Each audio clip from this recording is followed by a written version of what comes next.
que más necesitamos del Espíritu de Dios es que nos dé el poder para poder siempre aplicar a nuestra vida lo que el Señor nos va enseñando, y la capacidad de poder retener todo esto en caso de que tengamos que compartirlo con otro, pues entonces poderlo hacer. Vamos a orar. Tú eres el Dios que adoramos. Es por ti que estamos aquí, Señor. Hemos venido a tener un encuentro contigo. Hemos venido, Señor, a tener comunión, ya que tú estás aquí entre nosotros y tú quieres bendecir nuestras vidas, Señor, con el conocimiento bendito de tu palabra, lo cual has revelado, Señor, para el consuelo de nuestras almas, para ayudar nuestra fe y para que podamos seguir creciendo en ti. No queremos, Señor, llegar a conclusiones que no estén de acuerdo a tu palabra, por lo que pedimos, Señor, ya que en nuestra naturaleza caída y finita tenemos tendencia, Señor, a equivocarnos. Queremos depender de ti, Espíritu Santo, que estás aquí entre nosotros, para que tú nos ayudes, Señor, no solamente a enseñar, pero también a aplicar, Señor. Que tu bendición sea con cada clase que se está teniendo aquí en tu casa, Señor. Bendice en general esta escuela dominical. Bendice en general el esfuerzo de la iglesia, Señor, de cumplir con la gran comisión, enseñándoles que guarden todas las cosas. Prepáranos también más tarde para el culto de adoración. A ti encomendamos esta clase, en el nombre de Jesucristo. Amén. Hoy vamos a retomar el hilo que veníamos teniendo acerca de la armonía de los evangelios, lo cual interrumpimos durante el tiempo de la Navidad. Tuvimos 4 lecciones navideñas y fue de gran bendición porque pudimos aprender, ¿verdad?, mucho acerca de los personajes navideños. Vamos a retomar de nuevo el hilo, de la armonía de los evangelios, y comenzar con los últimos episodios que ocurrieron en la vida de Jesús. Pero antes de ello vamos a buscar un versículo que se encuentra en Romanos capítulo 8, versículo 28.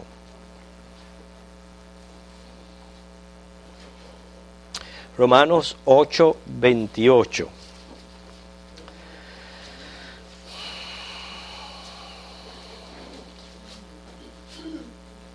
Y lo vamos a leer todos juntos. Romanos 8, 28. ¿Ya lo tenemos? ¿Okay? Leemos, dice: y sabemos que a los que aman a Dios, todas las cosas le ayudan a bien. Esto es, a los que conforme a su propósito son llamados. Aquellos que son llamados y aquellos que al ser llamados aman a Dios, porque nosotros decimos que amamos a Dios porque Él nos amó primero.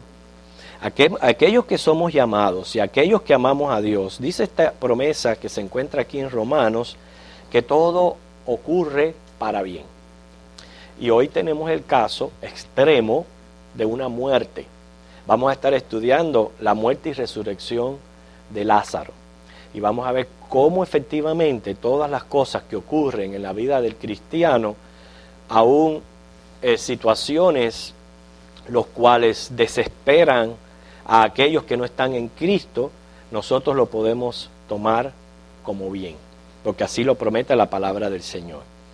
Vamos a ver los primeros 5 versículos del capítulo 11 de Juan.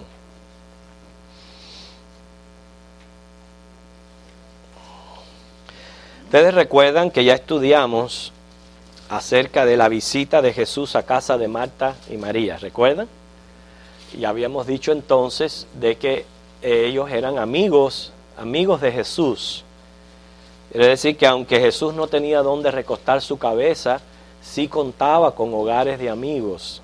Y cada vez que él pasaba por la región, por aquella zona, era en casa de Lázaro, Marta y María, donde él se hospedaba. Cada vez que subía a las fiestas de Jerusalén, él se hospedaba en casa de ellos. ya que Betania quedaba muy, muy cerquita de Jerusalén.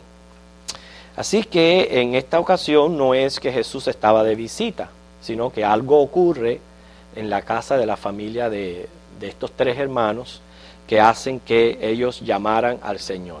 Así de buenas a primeras, hermanos, nosotros tenemos que aprender a valorizar la prosperidad de Dios y cuando todo anda bien.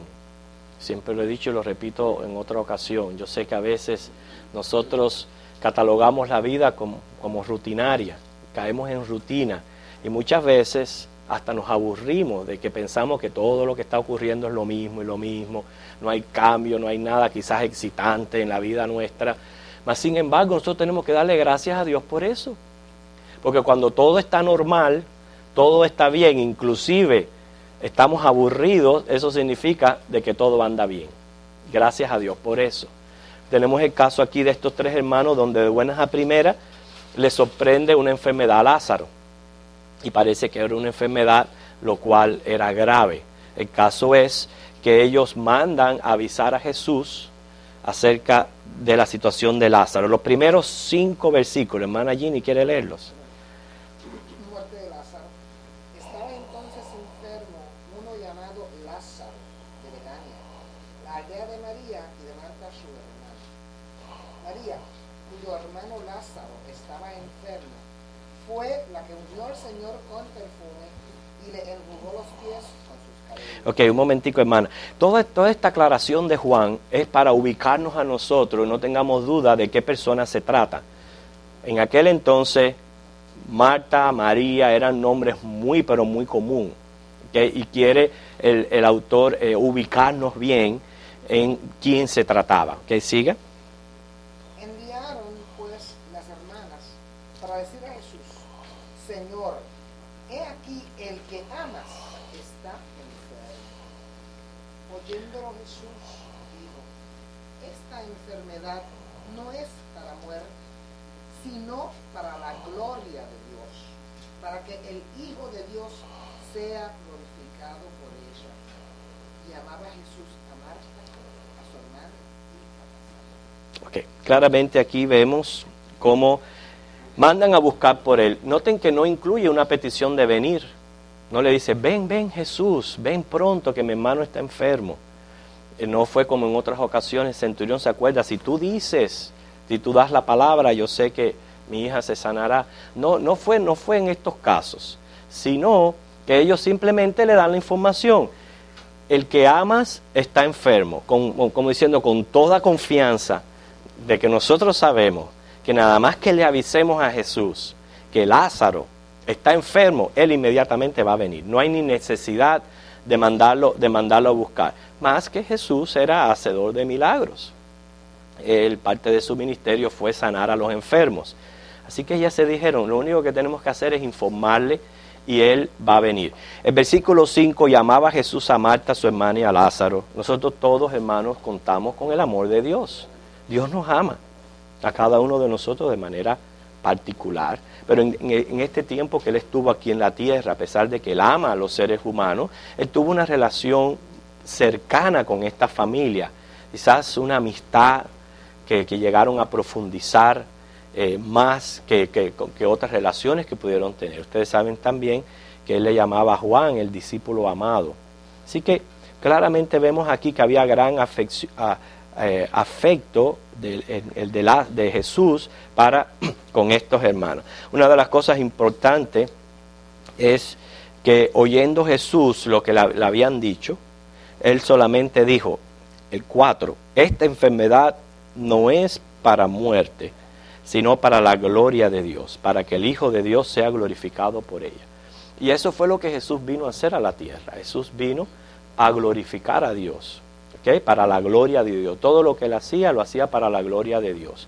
Y eso es lo que sirven las señales y los milagros cuando Jesús los realiza. Tienen que servir para la gloria de Dios.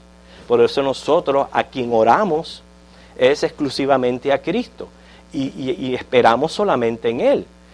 Y la gloria se la damos solamente a Él.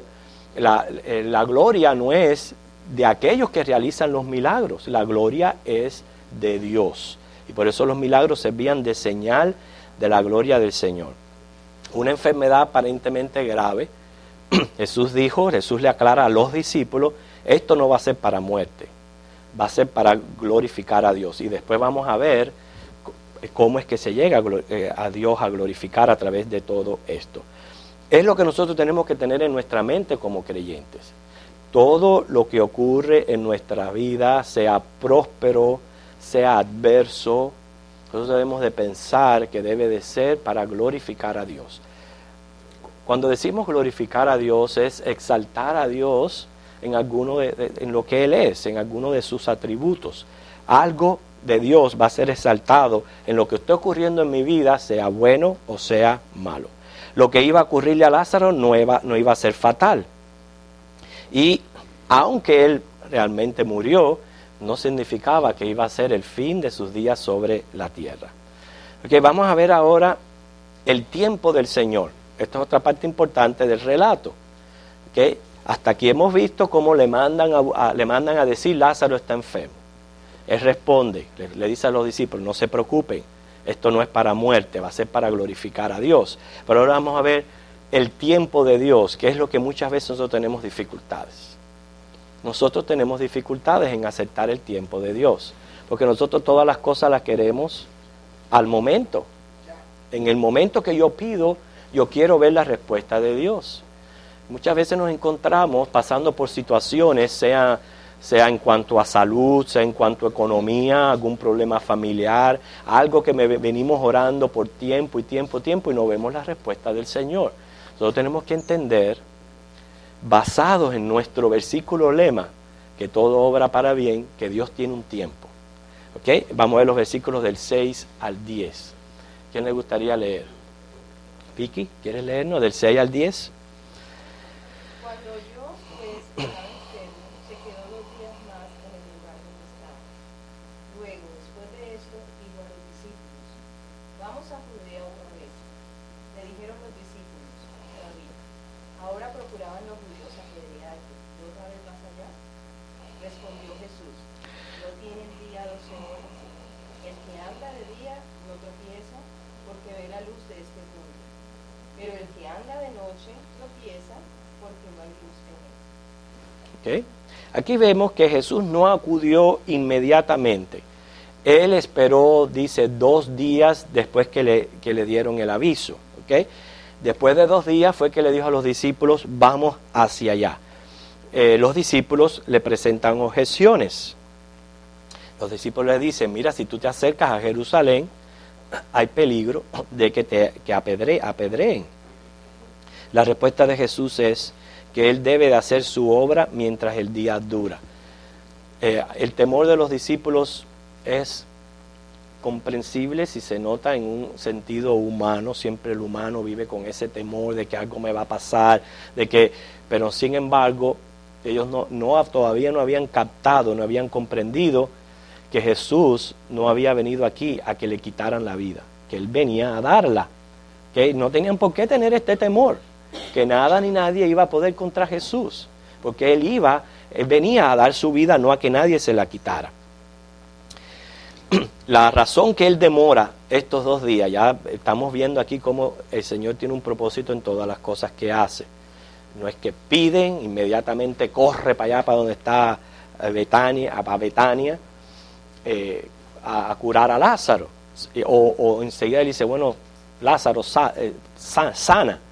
No, Él tenía un propósito y él quería hacer algo a través de todo esto. Número 1 era ayudar la fe a los discípulos. Y esto que está ocurriendo en la vida de Lázaro era muy, muy importante en el tiempo en que estaba ocurriendo. ¿Por qué? Porque muy cercano a la muerte y resurrección de Lázaro, a él mismo lo iban a crucificar, y era bien importante que los discípulos le creyeran en él como el que resucitaba a los muertos. O sea, era bien importante creer en la resurrección. Nosotros los cristianos sabemos que la resurrección es la base de nuestra fe. ¿Okay? Sin una resurrección de vida, la religión viene a ser un pasatiempo. Piensen en eso. Si nosotros no creyéramos en la resurrección, ¿qué hacemos aquí? ¿Qué hacemos aquí? preparándonos para hacer mejor polvo. ¿Qué hacemos aquí si nuestra fe no está en la resurrección? Fíjense cómo la resurrección viene a ser tan importante, que es lo que nos motiva a nosotros, a la fe, a continuar, porque nosotros sabemos que es una realidad que un día vamos a dejar este mundo y aunque vamos a dormir, nuestra esperanza está en la resurrección. Eso nosotros ahora lo vemos muy bien porque llevamos 2000 años enseñándose esto.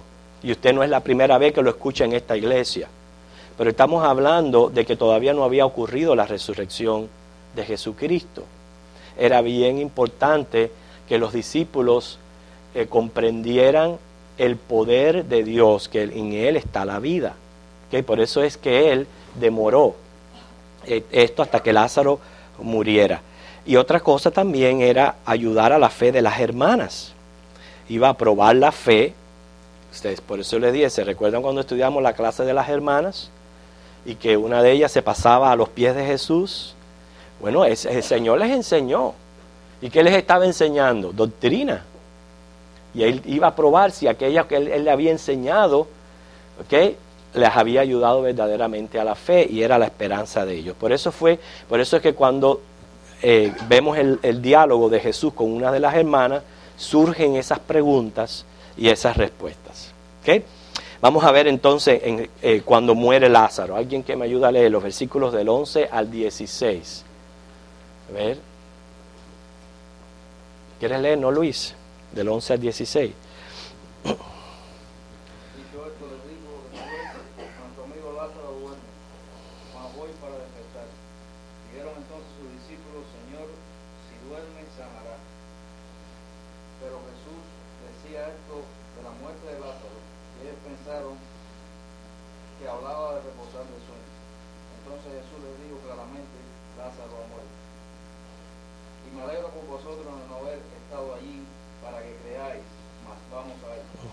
Digo entonces Tomás, llamado Didimo, a sus condiscípulos, vamos también allá para que veamos.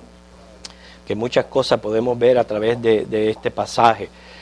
Por ejemplo, el versículo 15, noten cómo dice, me alegro por vosotros de habernos estado allí. Ven que uno de los propósitos de Jesús era los discípulos, ayudar a la fe de aquellos que más tarde iban a ser las columnas de la iglesia. Era bien importante fortalecer la fe de ellos. Me alegro por vosotros de no haber estado allí. Dice claramente, más para que creáis. Jesús dice, nuestro amigo Lázaro duerme, voy pues a despertarle. Los discípulos creían, por la respuesta que le dan a esta aclaración de Jesús, que se trataba del sueño natural. Pues pensaron que estaba mejorando. Se dice que el sueño es una medicina orgánica. Así que cuando estamos así enfermos, nos sentimos con catarro, dice que el sueño es una medicina orgánica, nos ayuda a sanar más rápidamente. Por eso los médicos nos mandan reposo. Por eso es que como se entiende que el sueño era una medicina orgánica, los discípulos dijeron, bueno, ya Jesús le dijeron la noticia, seguro que ya Él hizo el milagro de que sanara, ya Lázaro está mejorando, pues seguro que duerme, descansa lo que era la enfermedad. Pero Jesús le había aclarado de que Lázaro efectivamente había muerto. La palabra dormir en este aspecto significa que ha muerto y no es la única ocasión que se usa para determinar la muerte. Y efectivamente para el creyente la muerte es un dormir. Noten que no usa la palabra atormentado, sino que usa la palabra dormir. Así es nuestra fe y es nuestra convicción. Y esta es una parte doctrinal de nuestra religión cristiana, de saber que vamos a morir por causa natural como castigo del pecado y que en el intervalo entre la muerte y el rapto de la iglesia, que es donde se promete la resurrección de los que duermen en Cristo, vamos a estar durmiendo, descansando. Eso es lo único que dice la Biblia que va a estar haciendo el creyente hasta el día de su resurrección corporal. Es lo único. Esa es nuestra convicción, esa es nuestra fe. ¿Okay? Hacen duelo por Lázaro, los versículos 17 al 19. A ver quién lo quiere leer. Caridad, ¿quieres leerlo? Vino pues Jesús y halló que hacía ya 4 días que Lázaro estaba en el sepulcro. Betania estaba cerca de Jerusalén, como a 15 estadios. Ok, hasta ahí. 19, perdón, sigue. Y muchos de los judíos habían venido a Marta y a María para consolarlas con su hermano. Ok, muy bien. Aquí vemos una familia en duelo. ¿Okay? Se encuentra llegó a casa de sus amados 4 días, dice ahí, después del entierro. ¿Okay? 4 días después del entierro. 2 días después que recibe la noticia, él decide salir hacia Betania. Se le tomó 2 días de viaje él simplemente quería llegar a los 4 días después de que hayan enterrado a Lázaro. ¿Okay? Lo que Jesús hizo en ese tiempo de su viaje, el caso es que a los 2 días de recibir la noticia, decide venir y llega 4 días después que Lázaro había muerto. Y vamos a ver el encuentro con Marta. Ya vemos normal, la familia en duelo, las amistades viniendo a consolarle, a traerle los consuelos a esta familia. Vamos a ver entonces lo que es la resurrección de Lázaro en sí, cómo ocurre y todas estas cosas que tenemos que aprender del diálogo con Marta. Los versículos del 20 al 27. ¿Quién le gustaría leerlo? Ok, Deli. Entonces Marta, cuando vio que Jesús venía, salió a encontrarle, pero María se quedó en casa. Y Marta dijo a Jesús: Señor, si hubieses estado aquí, mi hermano no habría muerto. Mas también sé ahora que todo lo que pidas a Dios, Dios te lo dará. Jesús le dijo: Tu hermano resucitará. Marta le dijo: Yo sé que resucitará en la resurrección en el día postrero. Le dijo Jesús: Yo soy la resurrección y la vida. El que cree en mí, aunque esté muerto, vivirá. Y todo aquel que vive y cree en mí, no morirá eternamente. ¿Crees esto? Ok, ajá. Dijo: Sí, Señor, yo he creído que tú eres el Cristo, el Hijo de Dios, que has venido al mundo. Ok. Se encuentra con Marta al llegar cerca de la casa de Betania. Ok. Noten ahí en el versículo 20 que dice: entonces Marta, cuando oyó que Jesús venía, salió a encontrarle. ¿Okay? No fue en la casa que tuvieron el diálogo. Ella sale a encontrarle. ¿Okay? Y en las afueras se encuentra con Jesús. Vemos cómo estas 2 hermanas tenían temperamentos completamente diferentes. Marta se muestra como una persona activa, extravertida, así como era Pedro, mientras María era más introvertida y contemplativa como Juan. Marta era la que siempre estaba ocupada, María era la que estaba siempre a los pies de Jesús escuchando las enseñanzas. Por eso que vemos aquí como en medio de esa situación escuchan que venía Jesús y Marta sale al encuentro de Jesús mientras María se queda en casa en una actitud de duelo. ¿Okay? Y cuando se encuentran Jesús con Marta, pues comienza este diálogo que hemos acabado de leer. La primera frase que encontramos, vamos a estudiar aquí 8 asuntos que hay en este diálogo. Y la primera frase es: si hubieses estado aquí. Fíjense, muestra una fe genuina, pero débil. ¿Okay? ¿No lo notan? Si hubieses estado aquí. Definitivamente es fe, una fe en Jesús. Ellos tenían fe que Jesús podía sanar a Lázaro, pero a la vez es débil. ¿Por qué es débil? Porque sí, se está limitando el poder de Dios, que Jesús donde quiera que Él estaba, Él hubiera podido haber dado la orden como hizo con el criado del centurión. ¿Okay? Él hubiera podido haber dado la orden, o sea, como si Jesús no tuviera la capacidad aún de curar de lejos. ¿Okay? Por eso es que la fe muestra genuina y débil. Hermano, así es nuestra fe. ¿Okay? Dice Jesús, cuando los discípulos dijeron, tenemos poca fe. ¿Okay? Así muchas veces es nuestra fe, es una fe genuina en Cristo, pero cuántas veces nuestra fe es débil. Y lo mostramos esa debilidad cuando sentimos temor, cuando vienen dudas, cuando persisten las preocupaciones. Todo eso está mostrando que nuestra fe es genuina, pero a la vez es débil. Por eso que nuestra oración constante tiene que ser el ser fortalecidos en la fe. Marta reconocía el poder de Cristo. Ella estaba segura, por eso le dice, si tú hubieras estado aquí, esto no hubiera sucedido. O sea, ella reconocía el poder de Cristo y reconocía que Él hubiera podido evitar su muerte. En tercer lugar, Marta creía que aún Cristo podía hacer algo, no importando la gravedad del problema. En cuarto lugar, Jesús le revela lo que está por suceder. Por eso le dice, tu hermano resucitará. Por eso dice 22, mas también sé ahora que todo lo que pidas a Dios te lo dará. O sea, ve, si hubieses estado aquí, mi hermano no hubiera muerto.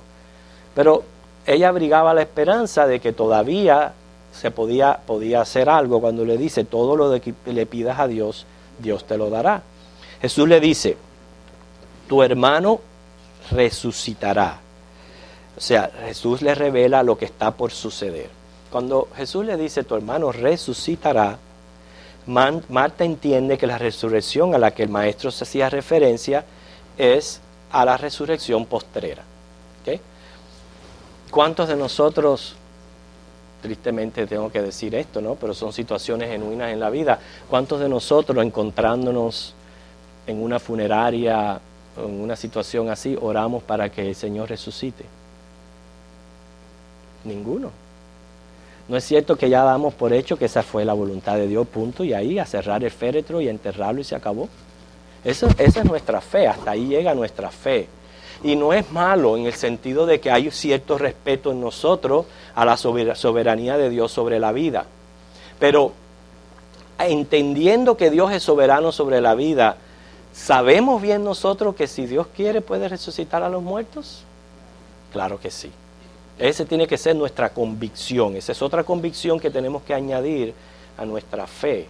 El hecho de que, aunque respetamos la soberanía de Dios, cuando el Señor se lleva a una persona, a un ser querido, aunque la respetamos, tenemos que saber que si era voluntad de Dios, Él podía, aún después de muerto, resucitarle. Ese tiene que ser nuestra convicción, porque esa fe descansa en el poder de Dios, que Dios es el único dador de la vida. Pero Marta aquí entiende que se refiere a la resurrección postrera, o sea, a la resurrección que menciona 1 Tesalonicenses 4:16, que también menciona 1 Corintios 15, 51 a 57, que sabemos que vamos a resucitar. Esa es nuestra esperanza. Pero Jesús le responde haciendo una de las declaraciones más grandiosas de su ministerio. ¿Okay? Porque este es un pasaje, yo lo tengo señalado en la Biblia, uno de los pasajes importantísimos en cuanto a lo que Jesús revela de sí mismo, de lo que Él es. Él dice, yo soy la resurrección y la vida. Esta es la quinta vez de las 6 que expresa Jesús, que Él dice el yo soy. Ahora, este yo soy es el de Éxodo 3:14, lo mismo que alfa y omega, lo mismo que significa primero y el postrero. Cuando Jesús dice yo soy, está mencionando la esencia divina que hay en Él. Él es Dios. Más bien este nombre, que fue con el que se identificó Dios a Moisés, quiere decir el origen y final de toda existencia. Eso es lo que significa ese yo soy. Para nosotros es muy común en nuestro lenguaje. yo soy, primera persona del singular. Entonces yo soy no tiene quizás mucha relevancia, mas sin embargo estamos delante de un título prácticamente donde el Señor se está identificando como el origen y el final de todas las cosas. Como diciendo, Marta, yo soy la resurrección de la vida. Yo fui el que dio origen a la vida del ser humano. Y yo soy el que tengo potestad de quitarla. Y si yo soy el que tengo potestad de quitarla, la puedo dar de nuevo. ¿Qué? La puedo dar de nuevo. Él es el que da vida.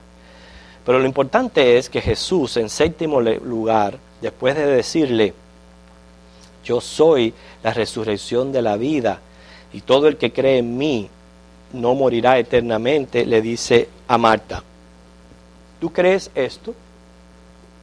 ¿Tú crees que yo tengo el poder para regresar el alma al cuerpo? Porque eso es en realidad lo que ocurre en una resurrección. En la muerte biológica, el alma se separa del cuerpo. Eso es lo que ocurre en la muerte biológica. En una resurrección como la de Lázaro, como la de Dorcas, como la del hijo de la viuda, lo que ocurre es que por potestad del yo soy, del que tiene completamente soberanía sobre la vida individual de cada persona, simplemente incorpora de nuevo esa alma al cuerpo, no importando las condiciones físicas que se encuentre ese cuerpo, no importando, porque Dios es el creador de la materia. Así que no importando eso, simplemente da la orden, el alma regresa e incorpora. Marta responde con la misma afirmación de Pedro. ¿Se recuerdan lo que dijo Pedro? Por eso le digo, esto es fe común de todos los cristianos. El concepto que nosotros tenemos de Cristo y de su misión. Ese es el conocimiento, esa es la convicción salvífica, es la que nos salva, la convicción que tenemos cuando decimos, como dice ella, yo he creído que tú eres el Cristo, el Hijo de Dios que has venido al mundo. Y con esta respuesta basta, ya no hay que decir más nada. Si tú crees que Cristo es el Hijo de Dios, es Dios, y que has venido al mundo con el propósito de ser la resurrección y la vida, ¿okay? Eres un creyente, ¿okay? Así que Marta responde con la misma afirmación de Pedro, que constituyó la base de la fe de la iglesia. Cristo como el Señor. ¿Okay? Ahora, varias preguntas surgen de todo esto. Primeramente, y todos nosotros aquí nos consideramos creyentes, ¿verdad? Todos nos consideramos creyentes. Eso no es... ¿cómo pudiéramos decir? Débil la pregunta, porque la estoy haciendo porque quizás esta clase la escuchen otras personas por otros medios. Pero ¿tú crees en la vida después de la muerte? ¿Tú crees que los que mueren en Cristo resucitarán? Como dice 1 Corintios 15, 12 y 14. Lo que nos quiere decir a nosotros es que aunque tengamos que pasar por la triste separación de un ser querido, uno aprecia la eternidad, uno aprecia que si esa persona muere en Cristo, no es el final, ¿okay? Sino que vamos a volver a encontrarles y sabemos que ellos tienen vida en Cristo. ¿Por qué los muertos en Cristo duermen? ¿Por qué duermen en Cristo?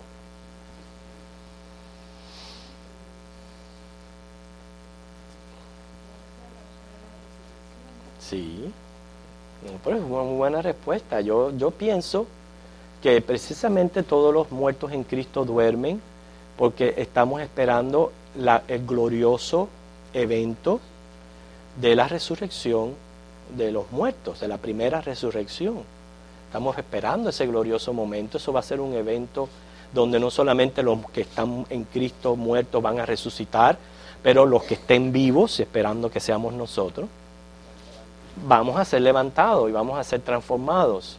Entonces es algo que se está esperando a que eso sea un evento general, grande. ¿Okay? ¿Cómo o en qué cuerpos resucitarán? Bueno, eso es una respuesta larga, pero usted puede leer 1 Corintios 15, 35 al 50 en sus casas.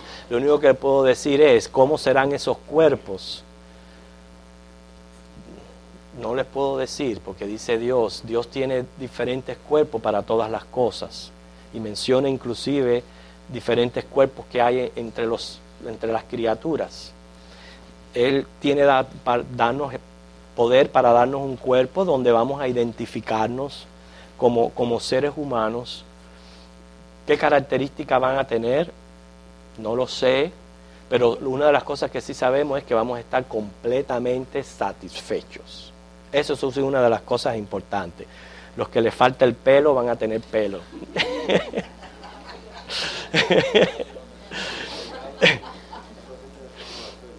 Muchos de los defectos físicos que tenemos, no.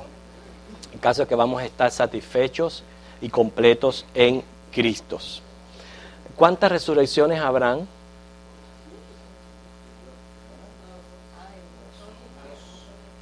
Hay 2 resurrecciones, ¿ok? ¿Cuáles son estas 2 resurrecciones?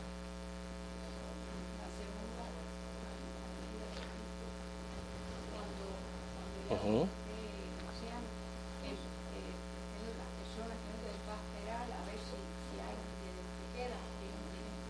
Ok, yo voy a explicar cuáles son estas 2 resurrecciones y es muy fácil. La de los creyentes y la de los inconversos. La de los creyentes sí pasa, hay diferentes, ¿cómo podemos decir? Dispensaciones, ¿okay? En esta resurrección. Va a haber la grande, la común, que tenemos en el rapto, luego va a haber la de la gran tribulación, y todo esto está considerado dentro de la primera resurrección, la de los creyentes. La segunda resurrección es la de los inconversos, y eso va a ser al final ya de todo, en el juicio final. El caso es que hay solamente 2 resurrecciones, la de los convertidos y la de los inconversos. Ok, vamos a ver la realización del milagro, porque el tiempo está avanzando. 28 al 44. Yo lo voy a leer, dice: habiendo dicho esto, fue y llamó a María, su hermana, diciéndole en secreto: el maestro está aquí y te llama. Ella, cuando lo oyó, se levantó de prisa y vino a él. Jesús todavía no había entrado en la aldea, sino que estaba en el lugar donde Marta se había encontrado. Entonces los judíos que estaban en casa con ella y la consolaban, cuando vieron que María se había levantado de prisa y había salido, la siguieron, diciendo: va al sepulcro a llorar allí. María, cuando llegó a donde estaba Jesús, al verle, se postró a sus pies. Otro detalle interesante del temperamento de María, algo que no se dice de Marta cuando se encontró con Jesús, diciéndole: Señor, si hubieses estado aquí, no habría muerto mi hermano. Vuelve a decirle lo mismo que prácticamente le dijo su hermana Marta, lo que nos enseñó a nosotros que es la mezcla de fe genuina con debilidades humanas. Jesús entonces, al verla llorando, y a los judíos que la acompañaban, también llorando, se estremeció en espíritu y se conmovió. Y dijo: ¿dónde le pusisteis? Le dijeron: Señor, ven y ve. Jesús lloró, lo cual es uno de los versículos más cortos de las Escrituras. Dijeron entonces los judíos: mirad cómo le amaba. El 37. Y algunos de ellos dijeron: ¿no podía este que abrió los ojos al ciego haber hecho también que Lázaro no muriera? Jesús, profundamente conmovido otra vez, vino al sepulcro. Era una cueva y tenía una piedra puesta encima. Dijo Jesús: quitad la piedra. Marta, la hermana del que había muerto, le dijo: Señor, hiede ya, porque es de 4 días. Jesús le dijo: ¿no te he dicho que si crees verás la gloria de Dios? Entonces quitaron la piedra de donde había sido puesto el muerto. Y Jesús, alzando los ojos a lo alto, dijo: Padre, gracias te doy por haberme oído. Yo sabía que siempre me oyes, pero lo dije por causa de la multitud que está alrededor, para que crean que tú me has enviado. Y habiendo dicho esto, clamó a gran voz: Lázaro, ven fuera. Y el que había muerto salió, atadas las manos y los pies con vendas, y el rostro envuelto en un sudario. Jesús le dijo: desatadle y dejadle ir. ¿Okay? Vemos claramente aquí, es un relato bíblico donde claramente se nos expone cómo sucedieron las cosas. ¿Okay? Simplemente Marta comunica a María de la llegada del Maestro. La llegada de Jesús para ella era lo mejor que hubiera podido pasar en medio de toda aquella angustia. Ella sale a recibirle, Jesús dialoga con ella, muestra de la misma manera su poca fe. La única diferencia, ya repito, es que entre ella y su hermana es que se da el detalle de que ella se postró cuando vio a Jesús, algo que quizás no hizo la hermana. Y de nuevo hay que tener en cuenta diferentes temperamentos en cuanto a esto. Los versículos 28 al 33 muestran cómo la emoción de Jesús, como vemos después en Hebreo, que nos dice que Él es el sumo sacerdote que nosotros necesitamos, alguien que sabe compadecerse de nosotros, porque vino a este mundo y pasó por los dolores que pasamos nosotros, incluyendo el dolor de perder a un ser querido. Quiere decir que en medio de esas situaciones, en medio de esas situaciones, nosotros podemos saber que el Señor está con nosotros consolándonos. Él nos entiende, Él también lloró. Muchas veces nosotros queremos hacer tanto bien, cuando una persona pierde un ser querido, queremos hacer tanto bien que lo que hacemos es complicar más las cosas. Queriendo dar un buen consejo, lo que lo hacemos es peor. Hermanos, en esas situaciones, la persona tiene que llorar. Deje que llore. ¿Cómo vamos a llegar a nosotros a decir: ay, pero no llore, ¿por qué tú estás llorando? Deja que llore. Dice que en ese momento lo mejor es un abrazo. Estoy contigo. Palabras así, en ese momento mostrar con su compañía que usted está simpatizando con el dolor de esta persona. Llorando con los que lloran, riéndonos con los que ríen. Pero a veces nosotros tratamos y lo peor es comenzar a hablar del difunto y comenzar a recordar cosas y comenzar...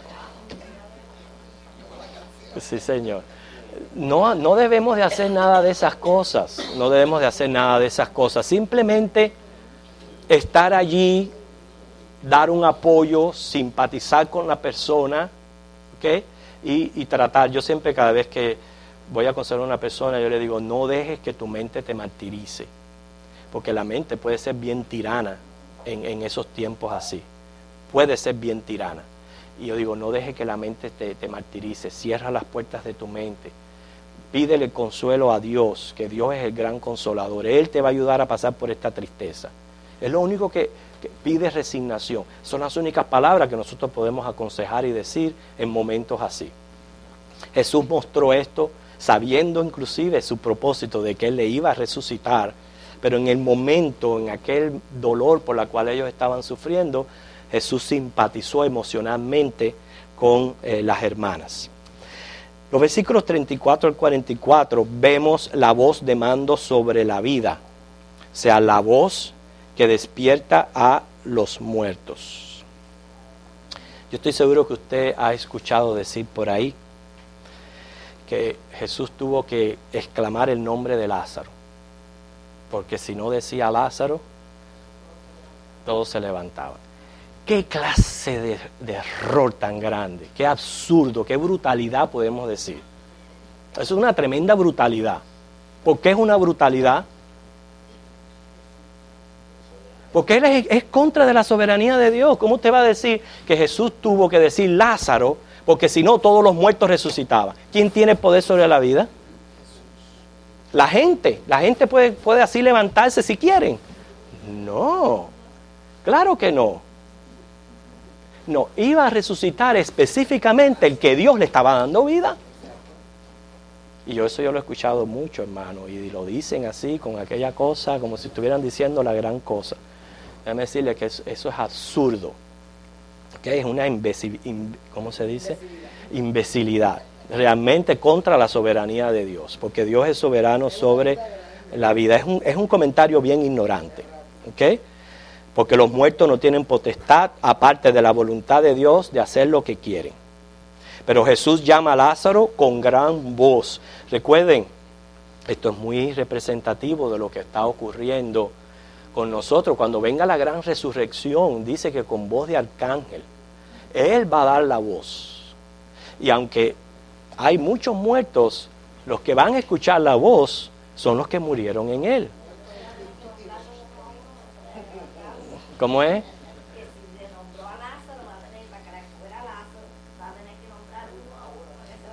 Comentario absurdo e ignorante de la misma manera. Yo sé. Sí, yo sé. El asunto está, hermano, vemos lo que nos sirve de chiste, pero estamos poniendo por delante de relieve el poder de Dios sobre la vida de los seres humanos.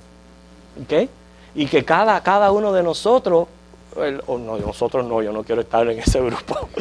Cada uno de los que ha muerto en Cristo van a escuchar la voz de Dios llamándole y levantándole, como dice, con voz de arcángel, con voz potente. ¿Okay? El asunto está que Lázaro resucita, dice que salió en el sudario, que era comúnmente como se enterraban en aquel entonces los muertos. Jesús da la orden de desatarle y dejarle ir. Esta resurrección de Lázaro hizo que corriera aún mucho más la fama de Jesús. Pero junto con la fama de Jesús dice que la resurrección de Lázaro, en vez de ser algo para uno estar contento y con lo que había sucedido, provocó que los fariseos, con todavía más fuerzas, se arremetieran en ese mismo momento a buscar a Jesús, tratar de buscar algo en Jesús para matarle. Mientras que ustedes vean qué cosa tan grande, una cosa que fue algo glorioso, algo del cual estar contento, cómo provoca celos, porque como eso hizo que Jesús fuera bien famoso, cómo provoca celos y envidia en los fariseos. Esas reacciones ustedes las pueden leer de los versículos 45 en adelante. ¿Okay? Pero vemos aquí que la verdad central de esta lección, ¿okay?, no tiene que ver ni con Marta, ni con María, ni con el mismo Lázaro. ¿Okay? La verdad central de esta lección tiene que ver con la persona de Jesucristo y su misión como Mesías. ¿Okay? Ahora les pregunto, para ver si ustedes han podido recordar lo que nosotros hemos venido diciendo en la clase.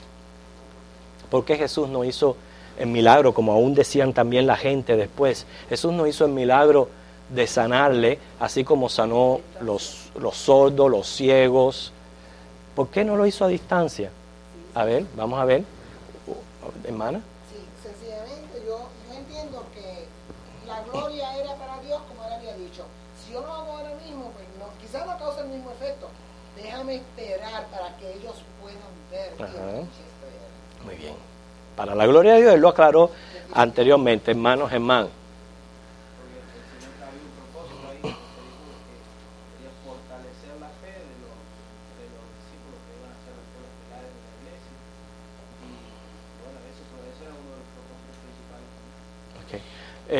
Y esto es una de las razones bien importantes en Jesús de haber prolongado esto, porque como está diciendo Germán, precisamente la resurrección de Cristo y las apariciones de Cristo fortaleció tanto la vida de los discípulos que encontramos un cambio drástico en ellos. Encontramos entre hombres dudosos y temerosos a hombres dispuestos a dar su vida por el Evangelio, y efectivamente fueron mártires del Evangelio. Y fueron mártires del Evangelio porque ellos vivieron todas estas cosas y tuvieron como evidencia la resurrección de Cristo y la aparición. Aún así, a pesar de todo esto, seguimos viendo nuestra incapacidad humana. Antes de Jesús aparecerse estaban, dice, los discípulos reunidos en el aposento alto, llenos de temor, no sabiendo qué hacer, ¿no es cierto? Entonces, a pesar de que vieron la resurrección de Lázaro y el poder que había en él, cuando sucede de verdad la muerte de Cristo, ellos hacen así y se acorralan. Entonces tiene que Jesús aparecerle. 2 veces se les apareció en el aposento alto. Aún apareciéndolo, ¿qué dijo Tomás? Exacto. Entonces vemos claramente la debilidad humana, nuestra debilidad en cuanto a la fe y a confiar en las promesas del Señor. Pero por eso es importante estas lecciones que nos ayuden a nosotros, hermanos, a pasar por momentos así. Yo creo también que hay un beneficio de que él haya resucitado antes de mismo, además de todas las resurrecciones que había hecho. Les estaba diciendo, yo también voy a pasar por esto. Sí, que él También voy a resucitar porque yo soy la resurrección. Exactamente. Si yo no me resucito a sí mismo, yo no soy resucitado. Exactamente. ¿Eloida? Con relación al comentario que está haciendo ella, ha habido muchos que inclusive han dicho que Lázaro le quitó la primicia de la resurrección a Cristo, pero Cristo tiene la primicia puesto que Cristo está vivo y Lázaro con el tiempo volvió a morir. Claro, si no lo tuviéramos como de qué iglesia sería miembro Lázaro. Si no lo tuviéramos todavía entre nosotros, exactamente, él volvió a morir. Cristo es la primicia. Otro de los propósitos por los cuales Jesús prolongó el acudir a la petición de las hermanas, no a la petición, pero a la noticia. Ya hemos dicho para que Dios se glorificara, para fortalecer la fe de los discípulos y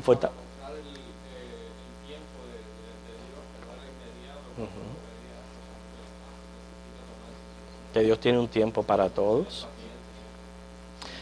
Para ayudar específicamente la fe de las hermanas. Esto es bien importante también, hermano. El interés de Jesús no estaba solamente en los discípulos. El interés de Jesús está en todos los creyentes, en nosotros también. Por eso es que Él nos trae la palabra y Él nos anima con la palabra. Porque no es solamente los discípulos que se fortalecieran, aquellas hermanas necesitaban también fortalecer sus convicciones. Y sirvió para aclarar, para decir, yo soy la resurrección y la vida. ¿Cómo nosotros podemos, qué provecho nosotros podemos sacar de la resurrección de Lázaro para nosotros hoy? ¿Qué provecho?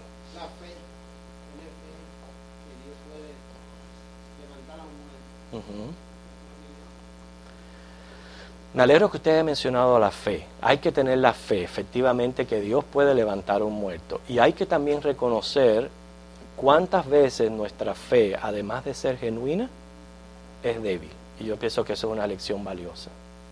Nuestra fe muchas veces es débil.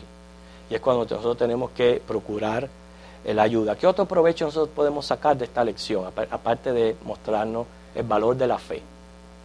Hermano. La relación que tenía Lázaro con Jesús, Ajá. que es la que tenemos que tener nosotros con Él, no a última hora, sino siempre. Siempre. ¿Okay? Considerar que Él nos considere sus amigos, ¿verdad?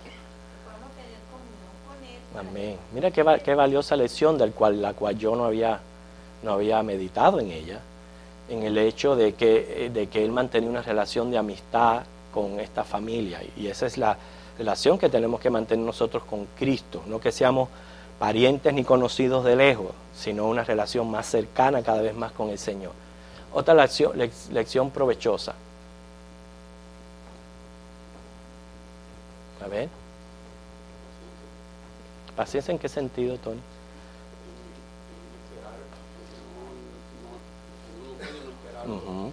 Ok. Que Dios tiene un plan para todo. Y que lo importante es que, como apoyamos en el capítulo 8 de Romanos, que aunque sea una adversidad o sea algo bueno que esté pasando en mi vida, tiene un propósito Dios con eso. Y si ese propósito es darnos una lección espiritual o ayudarnos a crecer en carácter o madurez cristiana, muchas veces vale la pena pérdidas materiales y físicas. ¿Okay? Porque esa es la parte más importante del ser humano, el alma, que es lo que es eterno. Hermano, ¿qué tú querías decir? Yo estaba pensando que si nosotros tuviéramos la fe, la convicción la tenemos, pero a veces es un poco débil, como usted decía, qué linda sería nuestra vida si tuviéramos esa fe bien fortalecida para usarla en cada momento, cada ocasión de nuestra vida. Por eso hay que pedir en oración que el Señor fortalezca nuestra fe.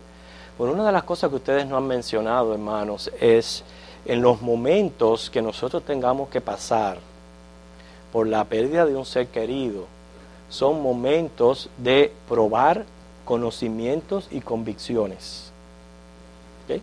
Son momentos de comprobar nuestros conocimientos y nuestras convicciones. Por eso dice el sabio Salomón en Eclesiastés, que mayor provecho hay en una casa fúnebre que en una, vamos a decir, en un salón de baile, en una fiesta. ¿Por qué quiso decir esto Salomón? Porque en el salón de fiesta la gente está divirtiéndose, está riéndose, está pasándola bien.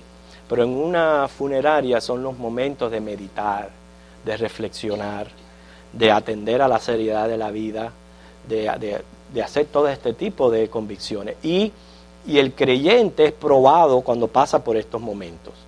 ¿Y cómo entonces yo puedo probar de que soy un fiel creyente cuando tengo que pasar por esas situaciones? Eso no quiere decir que yo no esté triste. Hay cristianos por ahí que prohíben las lágrimas. Porque si tú estás triste no tienes gozo de Cristo y no tienes a Cristo. ¿Qué es eso? No. Usted llore. Usted tiene que llorar, llora. Pero en medio de su tristeza usted no está desesperado. Usted no está como los que no tienen esperanza. Usted pasa por ese momento agarrado de la mano del Señor y sintiendo la presencia del Señor, sintiendo la paz que da el Señor en esos momentos de fuertes. Yo pienso que esos son los momentos más fuertes que tenemos nosotros los seres humanos. Y hermano, yo quisiera que siempre que nos reunamos habláramos de gozo, alegría y de todo lo que es bueno. Pero esto también es parte de la vida y es una realidad. Y hay que aprender a pasar por esos momentos. Noten la diferencia que hay entre un entierro de un inconverso y la de un creyente. Noten la gran diferencia. En los dos hay tristeza, pero en uno hay paz y en el otro hay una desesperación total. ¿Okay? Loida quiere decir algo, después le doy chance.